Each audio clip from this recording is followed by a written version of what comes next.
Good evening, fellow preppers. It's good to have you here tonight. Thank you so much for joining us. So, on the last rabbit hole, Seth and I talked about prepping items for the most part being overlooked. Tonight, we're going to be talking about DIYs. Um, and tonight, we will have a special guest via cell phone to discuss something that her and her husband have built themselves. And we're going to be showing you, the audience, how to build one for yourself. Let's see. With everything going up in prices these days, it's difficult for some people to become preppers. However, there are ways to cut the cost by a lot. So let's discuss it. We'll see you in a minute.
Uh-oh, I know why.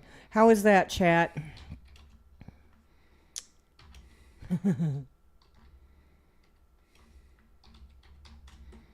Can you hear me now?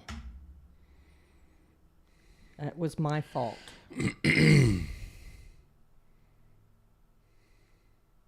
All right. Well, if we're asking how it is, I guess we need to be saying something. So I said, how is that? How am I sounding? now they got us. Okay, that was my fault. I played Chuck the intro. says, now I hear you. Okay, that was my fault. I was playing the intro and I muted our mics and I forgot to unmute them. Sorry.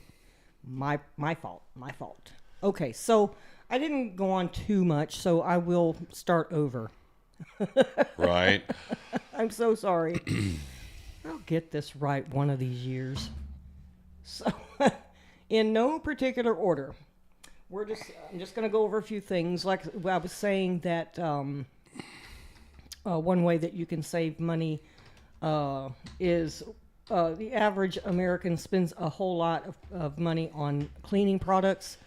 When I say a lot of money, you're spending $600 to $800 a year, roughly, just on cleaning products. When all you really need is just a few things like vinegar, baking soda, liquid dish soap, and lemon. What's so funny?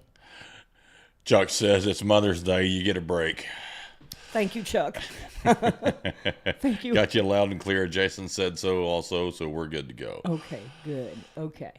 Okay. So anyway, you only need a few ingredients that are not expensive at all, and you can people can save $500 to $600 a year just on cleaning products alone, just by using simple ingredients that don't add a lot of chemicals and things like that. So the other one that I was speaking of is like I said, this is no particular order, is bread. Depending on the size of the household, the average American spends $1,500 per year if you're buying 2 loaves of bread per week, and each loaf costing about $3.50. But if you get the ingredients to make it at home, you can cut that cost and only spend a third of that. You know, it's hard to imagine spending $1,500 per year on bread, but people actually, you do. And a lot of times the bread is more than $3.50. That's kind of lowballing it for real, but anyway, but I'm saying my recommendation is to buy the wheat berries and mill them yourself. And you can get those fairly local. There's a place in... Well, doesn't Bread Beckers do shipping? They do. Okay. But if you're in the area and you'd like to drive up there and buy it yourself and actually browse their awesome store, you can go up to Woodstock to Bread Beckers, and they have a lot of very cool stuff. They have cool tools, anything you need to get started. Yeah, we just bought a mill from there, a manual mill. They're also very knowledgeable. So if you're going in there and you've never done anything like this before, just talk. Yeah. She was so For helpful. For instance, I asked her, because I was going to get the soft wheat berries, and you know, because I'm just using it to make bread. I don't do any kind of baking like cakes or anything like that. And I asked her what's the difference between hard and soft, and she said that the soft is actually used to make cakes and stuff like that. I was like, okay, I got the wrong one, so I had to get the hard red wheat. But anyway, a fourth of a cup provides 170 calories, 6 to 9 grams of protein, 4 to 6 grams of fiber, and the taste is so much better than store-bought. And it's also a great source of iron, magnesium, and zinc. And it's very good. I mean, now, it comes out when you mill it yourself, unless you have one of these $1,000 flour mills, which I don't have. But, you know, it comes out a little bit denser. It's not the fluffy cloud that you're used to with like Wonder Bread, but Wonder Bread is garbage anyway, so it's not even food, to be honest. But another thing that I was saying, when I was talking about the spices, is that when we were told that they couldn't hear us, Dave? Pardon? When I was talking about the spices, is that when we were told they couldn't hear us? You went on through individual like first aid kits and... Okay, well, I'll just say it again. Yeah, I'll just say it again. Putting together emergency kits for each person in your household it just needs to contain the basics. Stored in buckets because buckets they stack and storage is easy. They're usually filled with water bottles, non-perishable foods, a weather radio, flashlight, first aid kit, extra batteries, a manual can opener, Speaking of the new weather radio, hand sanitizer, over-the-counter meds, important documents, etc. But you put whatever you want into them. so another thing too, I prefer to make my own first aid kits. Okay. The reason is sure, a lot of the store-bought first aid kits have an assortment of small boo-boo Band-Aids and things like that. But I prefer to have a more tailor-made first aid kit for myself or my family members. The reason being is there are some better Band-Aids. There's some better tape. When you buy unless you're going to a real high dollar pre-made first aid kit, some of the items they have in those are fairly cheap because they're buying them in bulk. This allows you to put in the good fabric bandages or the honey-coated bandages, things like that. So you can tailor-made your first aid kits that way. And also, too, you get to put in your own specific medications. Say you may be allergic to, I'm going to make this up, Tylenol. So you'll be able to put in an alternative to that. So I have a tendency to just get a good pouch and then make my own, or a box or a container, and make my own. Or what are those little small Mylar bags? The Mylar bags are very cool.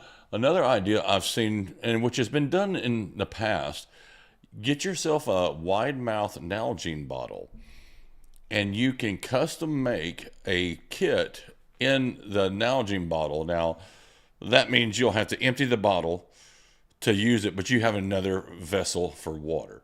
And it's 100% waterproof, so it's what are those Life Straw? Life Should Straw have a water Life filters. Straw in there too. But the Nalgene bottles are my go-to water bottle. They're indestructible, so I get the wide mouth, so they're easier to clean. But yeah, homemade first aid kits I believe are better because you can custom tune them to your specific needs. Okay.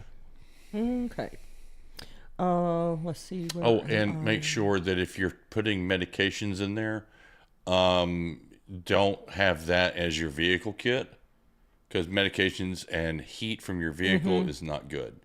Yeah, usually all medications have to remain at a certain temperature, right, before they start to degrade. So just want if they get too hot, everybody knows. Before you start cramming all your meds in there. Yeah, keep those inside.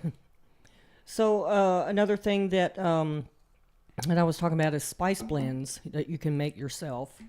You go to the store. I went not too long ago. I was looking for smoked paprika, and I usually go to Ingles, and all they had was those little bitty short McCormick little guys, and that thing was almost $5 for that. I guess an ounce. Like a quarter container. It was so small, but I needed it to make something. But I actually did find some cheaper. We went to an Indian store the other day, and I found some cheaper.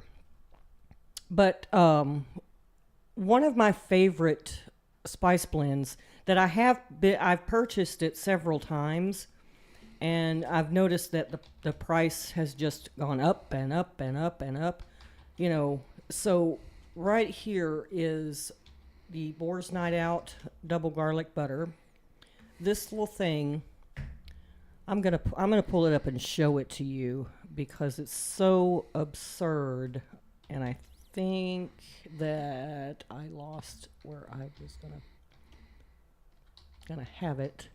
It won't take me just a second here to find it. Okay. Let's see here. Pull back just a little. So what? Pull it back just a little. It was blurred. Me getting so close to the camera. Me? Yes. I haven't moved. you held the spice up. Oh, well, I'm fixing to show it to them on the website. Remember, I'm looking at the delay version. Okay, so let me do a quick window capture here. Well, while she's looking that up, the DIY projects Here extend. it is. Wow, she's gotten fast. It does extend, beyond the little survival kits and first aid kits and all of that. The food, the spices. So.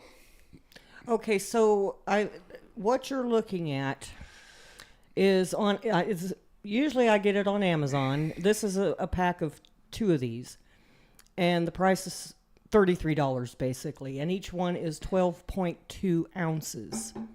And divide 32 in half, and that's damn near $19 for one, right?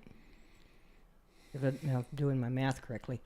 For lousy 12.2 ounces of this. That's $16.50 each, so $32 for 2. Yeah, it's 33.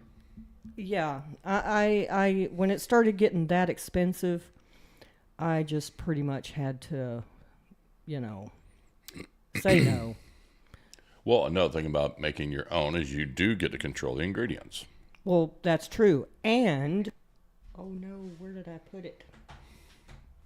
Oh, I have it. I found a recipe for it. So that's good. Let me, whoops, I did that wrong. Okay. Oh, where did it go? Okay. Where did it go? Where did it go? I've got too many things up here. Oh, there it is. Okay. I'm just going to leave that there on the screen for a little bit. So you can either take a screenshot of it or you can write it down. And I know that when I make it, I'm waiting on. In fact, I just got a delivery today of the powdered butter that it calls for. So I haven't made it yet, and I'm sure that it's not going to be the exact same thing. But I'm sure that, with a couple of adjustments of some of the ingredients, I can get pretty close. And that's going to be just fine with me, because I'm not going to pay that kind of a price anymore for something that, probably has some undesirable ingredients in it already.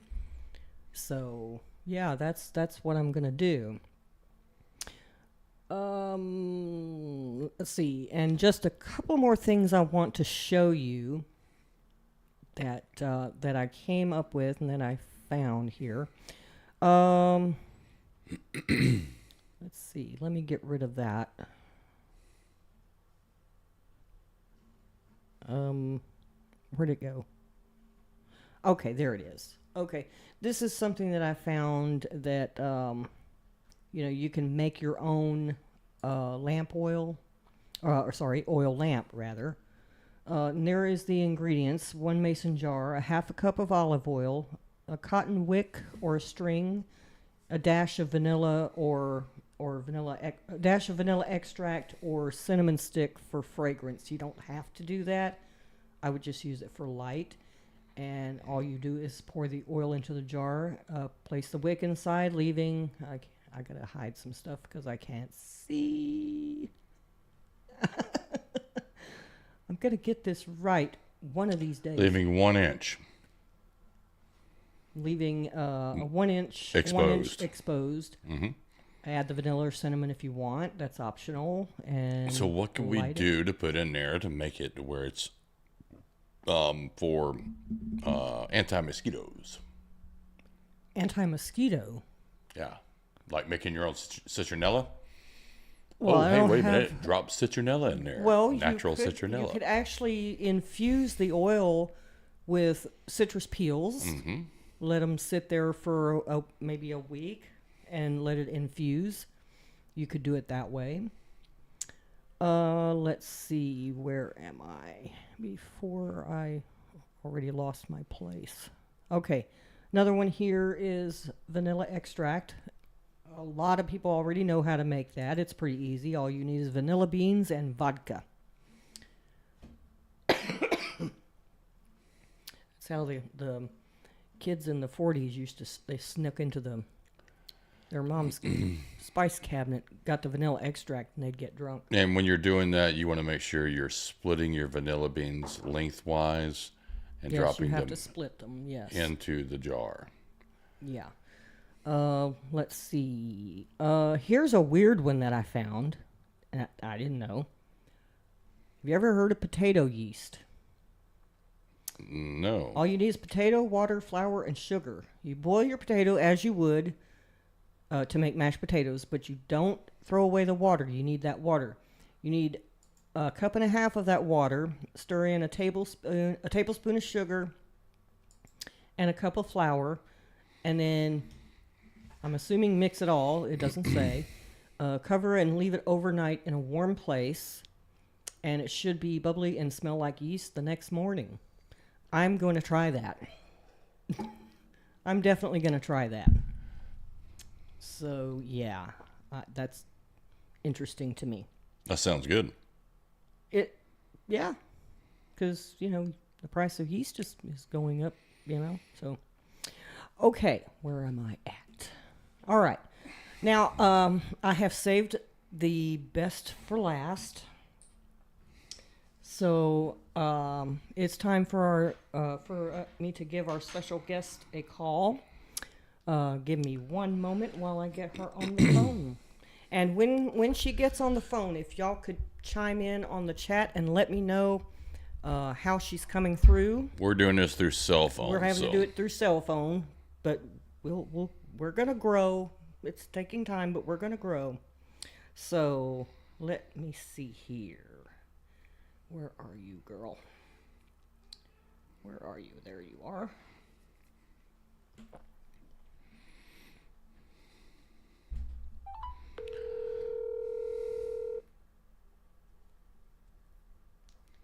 Hey, sister.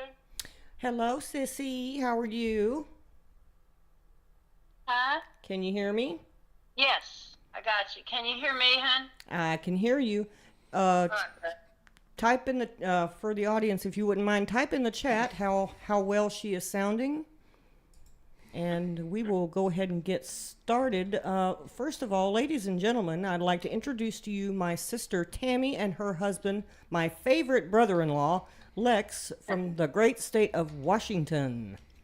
Tammy and Lex, thank you for welcome to the Rabbit Hole Show, and thank you for participating with us. You're welcome. Thank you. You're welcome, honey. So the reason that I asked both of you to join us tonight is because we were talking about DIYs, do-it-yourselves, how to make your own whatever. And when me and you were on the phone the other day, you had mentioned about building your own dehydrator. So I want to pull up some of those pictures. I'm going to pull up the first one here for the audience. And this is the dimensions of this dehydrator. So does that say 48 inches tall, Lex? Is that 48 inches tall? Yes. Okay. Now that's from floor to top. Yeah. Floor to top. So it's roughly about waist high, right? A little taller than that. Maybe Shoulder. chest high, almost chest high. Yeah. Okay, and it has food grade screens, and there are 6 total. Correct. Okay. So let me bring up the other picture. The second picture is that's one of the screens. That's just one of 6 screens. And this is for what? This is for a homemade dehydrator. Okay. So let's see. I'm going to pull up the third picture. Okay. And I'd asked you earlier, what are those white things that are underneath it? Those are baseboard heaters that we use to dehydrate with because they're very reasonably priced. Okay. And you can put under there, and they're low wattage. They're safe. And they're safe, and you save electricity. And all you need is a piece to go across the front of your dehydrator Okay. to close it off. And be sure and vent the top Okay. Raise the lid about an inch. That's Raise all. the lid. That's plenty. Lex sticks a screwdriver in there. Okay. Whatever works, right? Yep. Everything. Okay, so how do you mount those into the box, or are they just sitting on the floor and you close them up, or? Oh no, they have you have There's cleats on the sides that slide in and out of like drawers and excessive drawers. Okay, all right.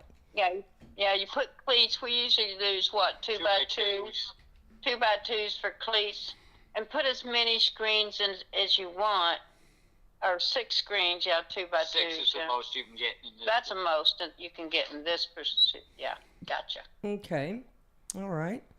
And let's see. Let me bring up the 4th picture.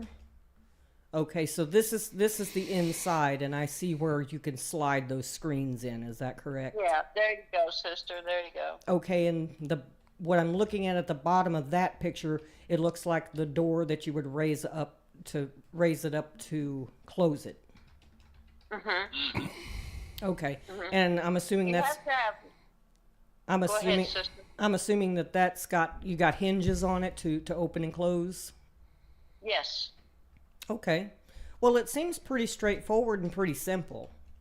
It is. It is. It is. So And the good thing about it is all these dimensions can change according to what size and shape you want. But this one can be made with 2 sheets of 4x8 plywood. Yeah. okay.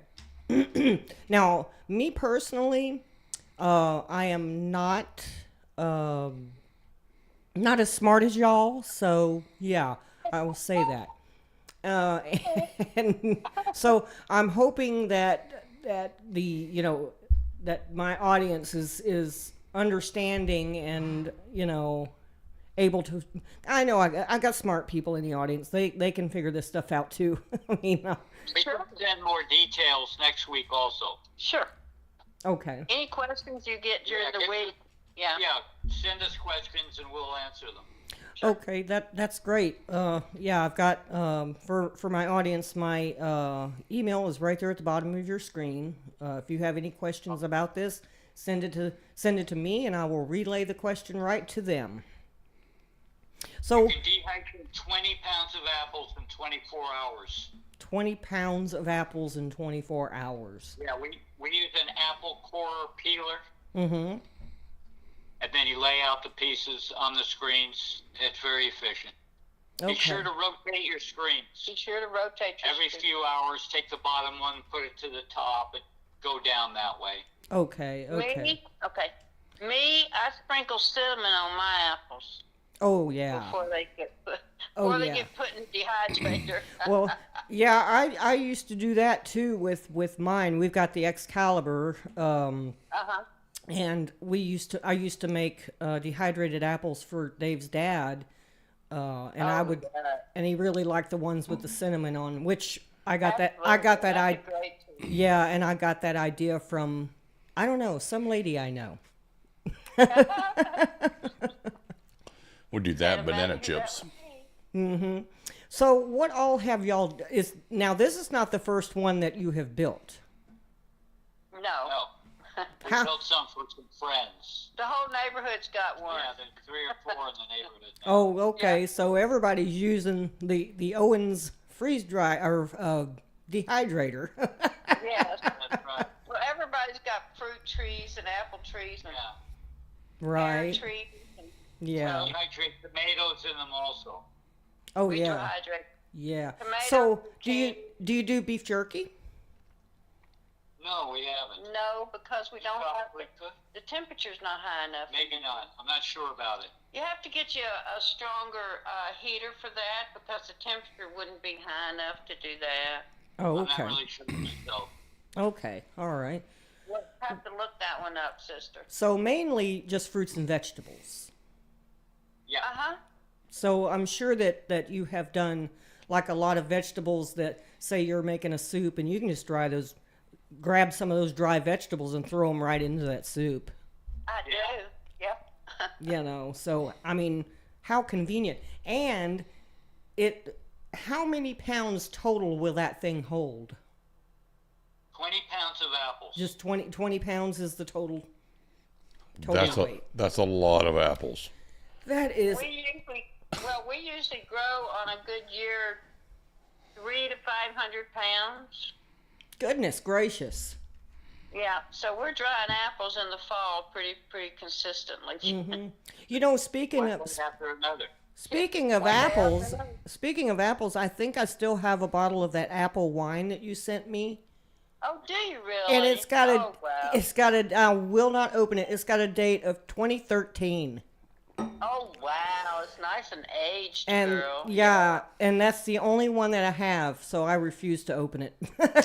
It's probably as strong as I moonshine can't by do it now. Wine, honey, I can't do it anymore. Yeah. But you know, everything what was your favorite, Dave? That favorite one of yours that she used to make? The huckleberry. The huckleberry.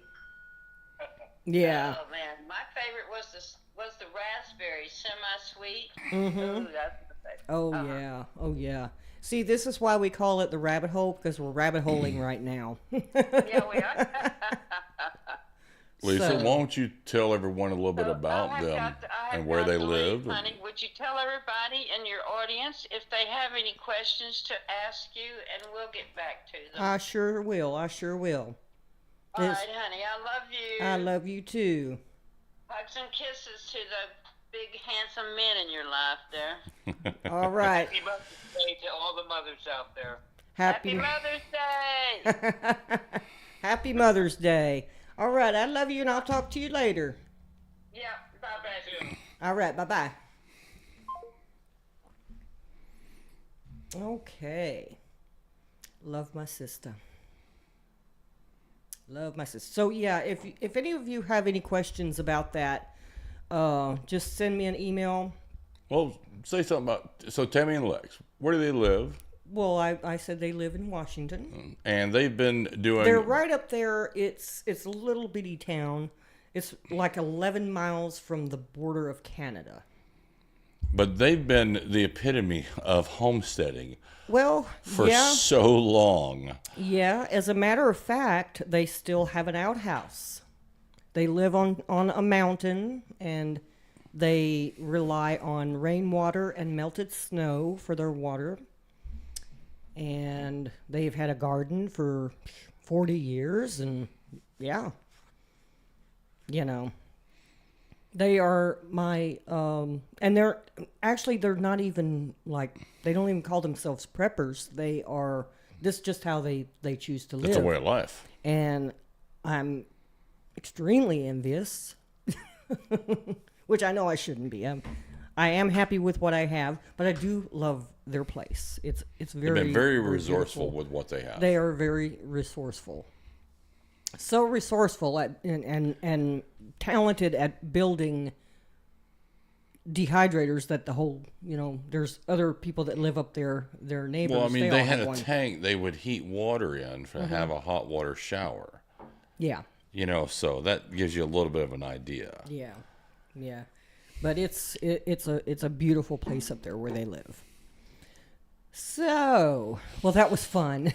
That was cool. That was really fun. Okay, so let's see. Where am I? All right. Well, Dave, do you have anything else that you wanted to add? Well, so That went quicker than I thought that it would. yeah, no, we got plenty of time. So thinking about DIY projects, you're limited by your imagination, and one of the big things is I always try to keep some material on hand. I keep some extra plywood, some 2x4s, things like that on hand, just in case we need to fix this, repair this, or hey Dave, can you build me a potato box? Type deal. And that's been actually said, hey, I seen this. How can we make potatoes? Well, hang on, let's try a What do you tote mean make first. potatoes? To grow potatoes. Okay. Grow. I said, well, hang on, let's try. Verbiage makes a difference. Well, let's try totes, and the totes worked really good. The buckets were okay. They wasn't big enough to really allow the potatoes to grow. We wound up with a whole bunch of little bitty ones. But the totes worked really well. So, and constructing a potato box, you can build a box for them. I've actually seen people stack up tires. Yeah, I've seen And, that. somebody will say something about the chemicals leaching in and doing this and that. But, hey. Well, that's kind of in a pinch. I It guess. is. DIY, you can look at, a lot of the wood burning stoves or a fire pit. So your fire pit, you can actually make it to be, universal. You can have a fire ring to enjoy it outside. Then you can have, I actually seen Tractor Supply has got a coated expanded metal grate that goes over the fire pit so you could cook off of it. I'm looking at getting one of those for another way to cook. The big thing is to always have a different way to cook. Think outside the box with these things. But, just looking at a lot of this DIY stuff, I mean, it could be something as simple as you're having to yourself install antennas, towers, anything for communications, so DIY can expand way beyond, making your own spices. We've been making our own MREs for a while now since we've got the freeze dryer because, Lisa would make a pot of spaghetti. Only 2 of us are eating out of it. The rest of it goes in a freeze dryer and then we Mylar it up. Well, and it also, saves it from spoiling and having to Yes. throw away perfectly good food. So yeah, But it's also good to have these books on hand of DIY projects for preppers. Reason being is they give you a lot of ideas on how to do repairs when you can't get out and get materials. You can salvage things from around the house and make something work. So think about that. We've been saying for the longest time.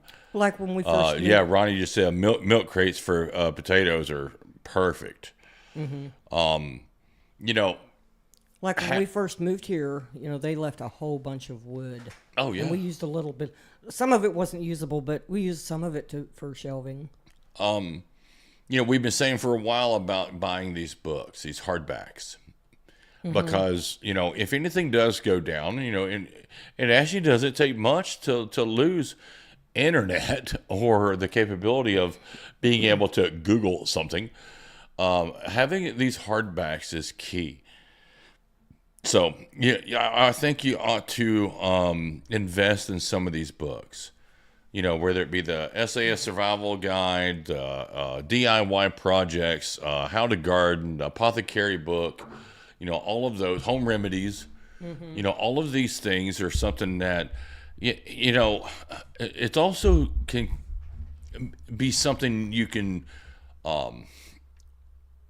in downtime, keep your mind off of what is going on. You're sitting there, you're reading a book, and all of a sudden it's like, hey, wait a minute, we have this ingredient, can't we make that? Sure, let's try this. So look at it that way as a form of entertainment too. So Well, yeah, especially, like for me, if you like cooking, I love to make my own spice blends. Like for instance, I'm going to come up with I came up with the recipe for the Boar's Night Out. I use equal parts of salt, Boar's Night Out, and instant coffee, and that's my blend right here. Well, right there.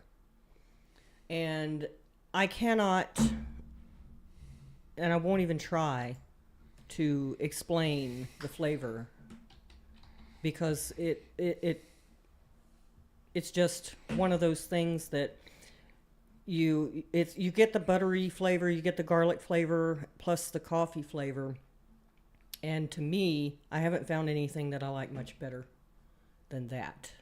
you know.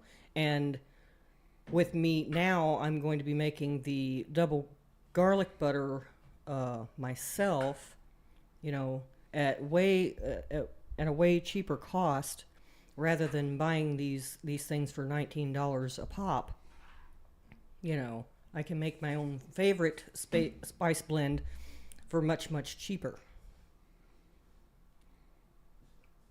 Well, and you can get into the, making your own rain collection system.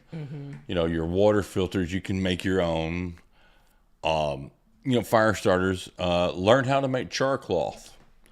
That's an interesting thing. Char cloth. You will wind up failing the first time. So char cloth is where you take like an Altoid tin, you poke a hole in the top of it, you pack it full of like cotton, a t-shirt, denim, something like that, and then you put it over a fire. And once that material inside there, it kind of renders down into almost a charcoal. That cloth in there is easy to ignite with a ferrocerium rod or anything you can spark. But it's actually a very cool way to make your own fire starter. Another one is the fat wood tinder. So look around. If you've got any down pine trees or some limbs that have fallen off of a pine tree, go out there and start cutting it up. If you've got like a really gold orange looking core, take that and you'll want to split that. That's a good fire starter for you. Because that's full of sap, isn't it? It is full of sap. When we go out to Talladega, we drive around and we find these stumps and logs and take our axes over there and chop off pieces. And it's fun, to do that because you're making your own. So waterproof matches. So instead of buying waterproof matches, you can make your own. You can coat them with wax. You can put them in another container, put a couple pieces of cotton ball in there that will act as a fire tinder, so make your own fire starting kits. It's cool to do these little projects because it gives you actually something to do with the family. Hey, okay, what is your idea of a fire starter? What is your idea of a first aid kit? What do you think needs to be in there? Involve your family with all of these things. That's where it really comes together, is getting the family involved. Yeah, I mean, especially like with doing smaller projects, you can get the kids involved and they have fun doing it. Oh, have them, if you've got little ones, have them decorate the container. Oh, yeah. Make it fun. And also, too, because they're the ones that painted or decorated that box, they'll be able to identify that in the closet. Hey, you remember that box you painted? Go grab that. Make it your own, but involve the family with this, too. Instead of, well, I just bought a whole bunch of survival kits. Here, this one's yours.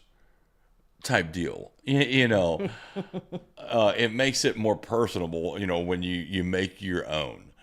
And everyone has different needs, so think about that. Involve your family in this. You don't want to be the only person, with me being a little bit more heavier into a lot of this stuff. I don't want to be the only one that knows where anything is either.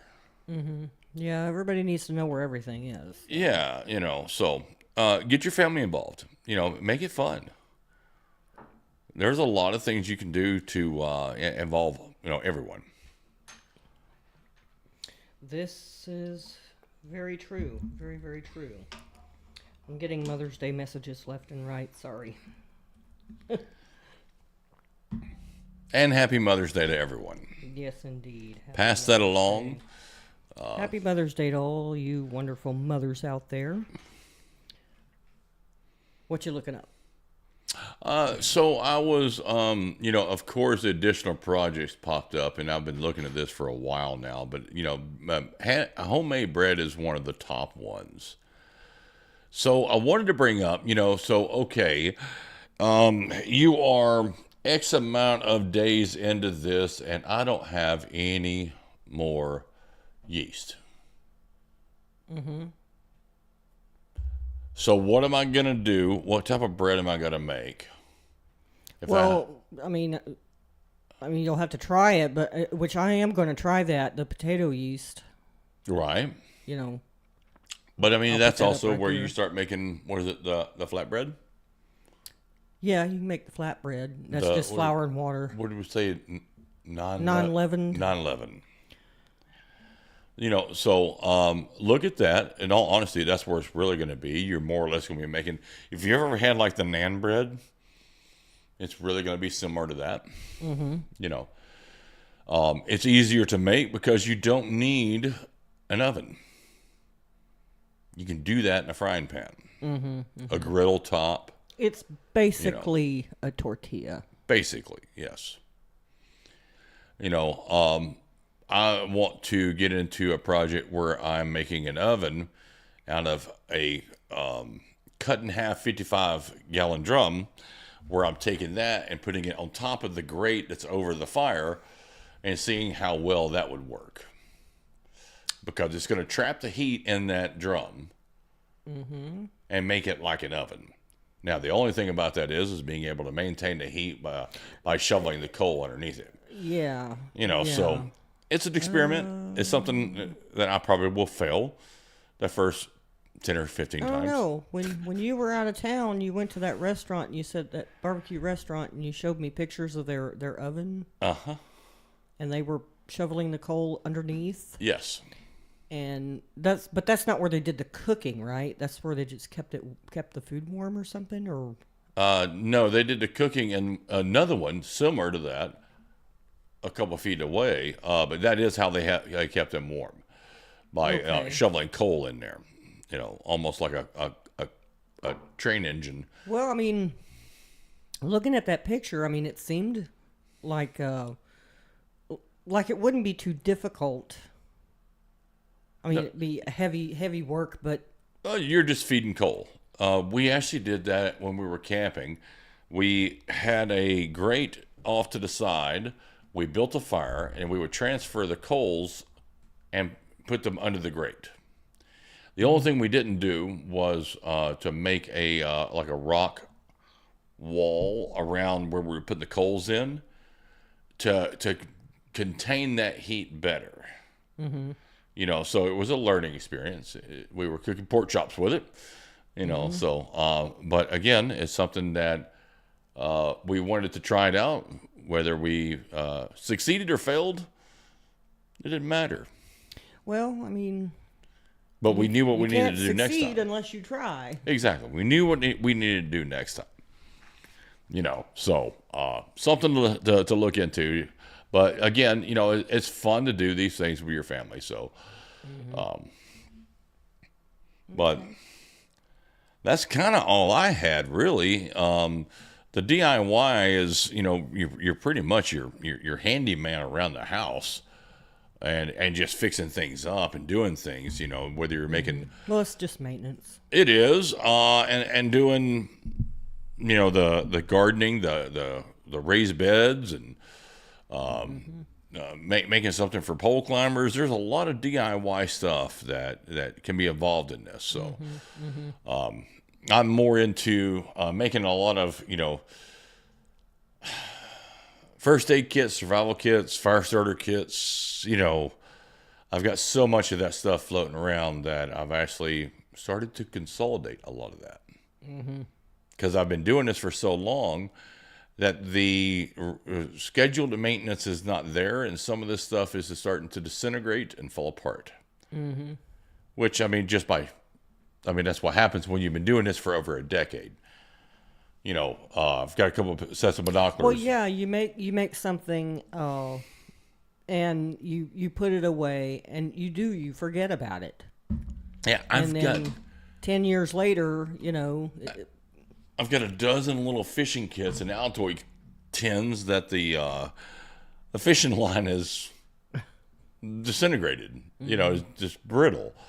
You know, I've got some binoculars that I've had for a while that the petroleum product on the outside, the rubber, is now turning back into liquid form. You know, you can't touch it without it looking nasty. So that's another reason why you need to keep up with your gear. You need to go through your stuff. If you've got, and y'all know about the bug out bags. We're not even calling it bug out bags anymore. But if you've got an oh crap bag that whether you call it a get home bag or anything else like that, survival kits, make sure you're going through your kits.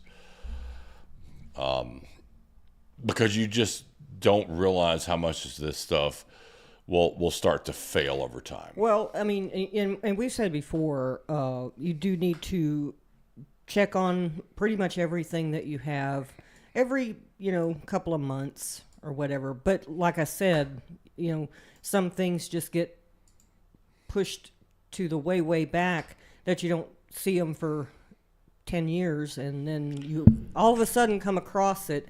And, Well, I just found out that the Duracell Optima batteries are not good for long-term storage. And it's a documented thing on the internet. If you look them up, the Optima batteries for Duracells are designed for high output devices.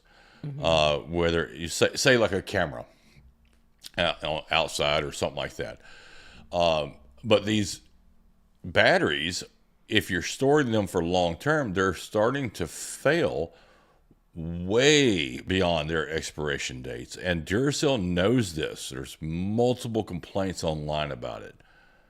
So if you're going to buy some AA batteries for long-term storage, you need to make sure you're buying the lithium batteries. They're more expensive, but buy a few of them here and there. They are almost guaranteed. I mean, I say almost guaranteed. They are better at long-term storage because they're lithium than the others. But I just threw away probably 30 Duracell AA batteries because they dumped their guts and got battery acid all over the waterproof sealed container that I had them in. So it wasn't like they was exposed to air either. So check your battery storage. I lost a lot of batteries, a few containers, a couple flashlights. So check out. I mean, that's the way it goes. Yeah, it does. But that's the thing. Check out your stuff. Make sure that I am not buying any more of those Optima batteries at all. Do your own research on that. There's actually quite a bit of information on who has the best and longest lasting batteries, and you'll be surprised that it's actually the Kirkland brand and like the Arbor Freight brand, that they last just as long as the Energizers and Duracells. And if you also look, if you want to get really geeky into it, there's a code on each one of these batteries that tells you what plant they're made out of, and most of them are made in the same plant. So there you go. Real quick, I want to bring up, I know this is a DIY thing, but I think it's cool. I wanted to bring up, this is the new Baofeng DM32 DMR radio. So something I'm playing around with now, and so far so good. This thing has been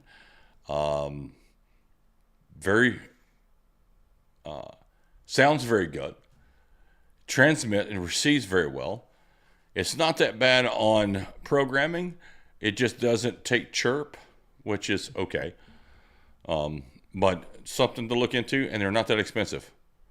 I think you can pick them up for like $56. So just wanted to plug that in there to, if you're looking for a radio, it does a whole bunch more than some of these other single band radios. Everyone knows me as being a Kenwood guy, just because Kenwood is an absolute beast, but they do one thing, and they do that one thing very well. This thing does a lot of things. Do your homework on it. Look it up. It's Baofeng DM32. So pretty cool little radio. Alrighty. Well, I think that is about all we have for tonight. Just want to say thank you Again, to our special guests, Tammy and Lex, thank you so much if you're watching right now for joining us tonight, and thank you to all the audience for joining us and leaving comments. We really do appreciate your support. And as always, invest in precious metals, brass and lead. Good night, everybody. Good night, everyone, and just remember, just do something. Just do something. Thank you, everybody.